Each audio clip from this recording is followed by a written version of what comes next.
Varanasi-based Utkarsh Small Finance Bank is looking to raise up to around 500 crores via public issue. The IPO has opened today and the offer will remain open till Friday. We have Govind Singh, the MD and CEO, and Sarju Simaria, who's the Chief Financial Officer, both of them joining in to discuss the IPO. Mr. Singh as well as Mr. Simaria, welcome to the show. Mr. Singh, I'll start with you. You've seen a strong growth rate in terms of your gross loan portfolio, which is up around 30-odd% CAGR between FY19 to FY23.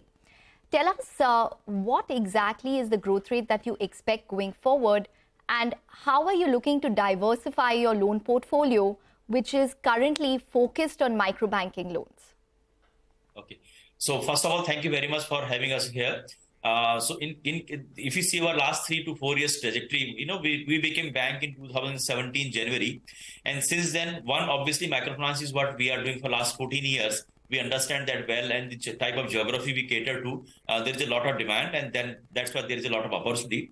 But we also created new verticals during this period. We got specialized people and like MSME, affordable housing, wheel business, and SME business, small corporates.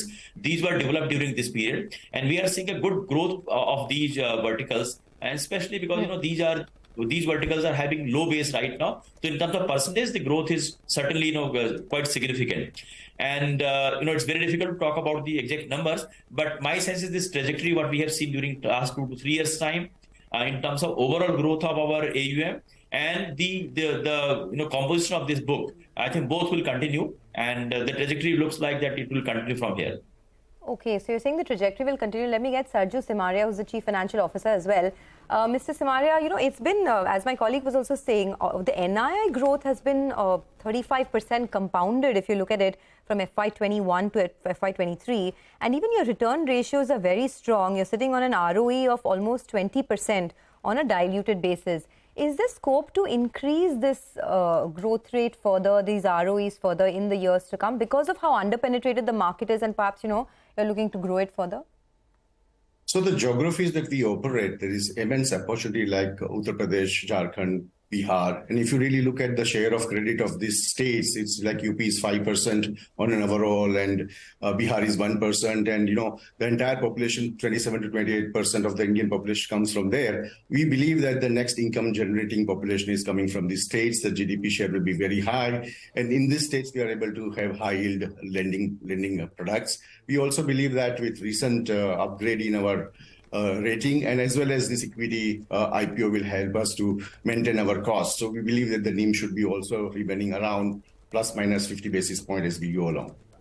All right, plus minus 50 basis points from where you are right now, close to around 9.5%. From those who are looking to invest in your company, there are two glaring questions. The first one, of course, is the run-ins that you've had with the regulator in the past. In fact, the RBI has earlier cautioned you all to not grow too much in the JLG model, and then you had RBI intervening once for non-compliance of an RBI circular as well. And that's not all. Your previous auditor has been barred by the RBI for auditing for 2 years. So this regulatory run-in is something that I want your thoughts on. I mean, what are you doing to improve your compliance? And the second one is slippages. They've been extremely high over the last couple of years as well. So what's the outlook on slippages from here? So regulatory run-ins and slippages, if you could give us your comments on that. So if you look at the regulatory part, as a new bank, we might have some initial, filing issues and those type of initial issues where regulator guided us. In fact, we are never told by regulator that we should not grow our JLG book or any other books, in fact, and that's not the case. These are some of the guidances, whenever we meet the regulator, they always talk about you should have better controls in place. If you have better controls, then obviously growth should be accordingly. So it is not that we should not do any of the businesses, but it is more of you should put more focus on controls. That is what regulator tells us. In terms of this auditor, actually, this was not in our control because there was somewhere else the auditor were, the RBI decided or RBI told that these people cannot be audited for for banking industry for some period. Unfortunately, at the time they were our auditors, so we had to change auditors, and now we have got new set of auditors. But there is no impact on the operations or financial services, financials of the bank as far as the change in the auditor is concerned. In fact, one full audit has already been done by the new set of auditors. So that is where we are. What was the other slippages? Slippages. The slippages have been extremely high. Yeah. So, if you look at the microfinance industry, in fact, and if you compare with other people who are predominantly in microfinance space, our slippages were lower than overall industry. During COVID period, I think all, where there were unsecured lending, and especially the microfinance model works that you have to have a physical interaction with people, that got impacted badly. The people who were your direct clients, their livelihood got impacted during that period. So I think because of that period, during those 2 years, the slippages were high. But you can see that now, we are back on track, and for last second half of last financial year, we are seeing all normalcy as far as the operations are concerned. But this is largely because of COVID issues only, nothing else beyond that. Okay. Just similar question, Mr. Singh. We do understand that you did have some NCDs which were listed on the BSE in the past, and there were inadvertent delays by the bank in making certain disclosures and regulatory filings to the BSE as well under the listing regulations. In fact, I think, there was a show cause notice issued by SEBI. Can you just clarify on these details and where it stands? Yeah, so there are two aspects in it. One is that under LODR, there are some filing which were not done initially because we are a new bank, we are NBFC, MFI for a long time. There are some filing which were missed, in fact. But I must tell you that these were suo motu done by us only. We went to SEBI that these are some of these things sometime in year 2021. That some of these filings were missed by us, and we ourselves went to SEBI that we need to regularize these things. So that was one part. And second part, that we had raised tier 2 in year 2018. And unfortunately, the person who had subscribed to these tier 2 bonds, as per the regulations, they downloaded these bonds before listing. In fact, it was not under our control, but the regulator thinks that because we are the issuer, we should have taken some control on some measures or tried to convince these people. But actually, that was not under our control. So that was one of the things that happened. This downsold to more than 200 people, and that's why SEBI asked us to do some I'll use the word damage control in those cases also.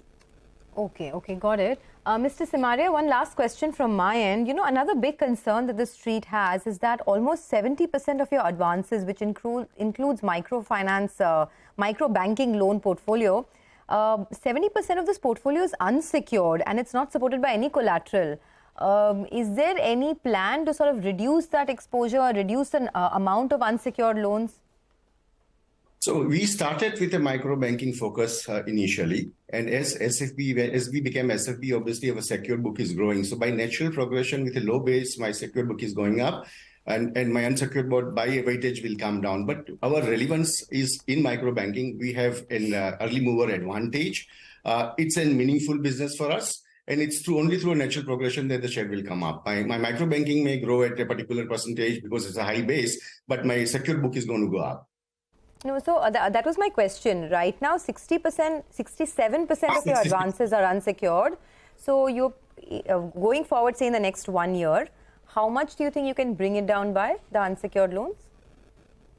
It would be around 3 to 4% a year that we'll get it down, because my secured book space will go up. Right. So if I can just add a little bit here, add a little bit here, we are seeing a 5-6% decline in our microfinance book and increase in non-microfinance book. Again, as I mentioned, we have created 4 or 5 verticals during last 4 or 5 years time. So this trajectory of this will remain there. And it's very difficult to talk of forward looking, but the trajectory what we have seen decline in microfinance share of around 5-6%, that should continue because there is no significant change otherwise. But I want to make one more point here. For us, microfinance is, I'll not say it is unsecured like any other unsecured book. The social collateral is very, very strong. These all are livelihood loans, and and the intent of these people is much stronger than use our normal customers. So our experience of this portfolio, barring things like COVID, which was beyond control for anyone, their portfolio quality has been even better than some of the secured books, in fact, and that's the experience. Even the data, shows that. All right, we take that point. Thank you. Thanks a lot, gentlemen, for joining in and giving us a primer into what your business is like. We will obviously have a longer conversation with you once you guys are on the bourses and you are listed as well. With that, we'll take a short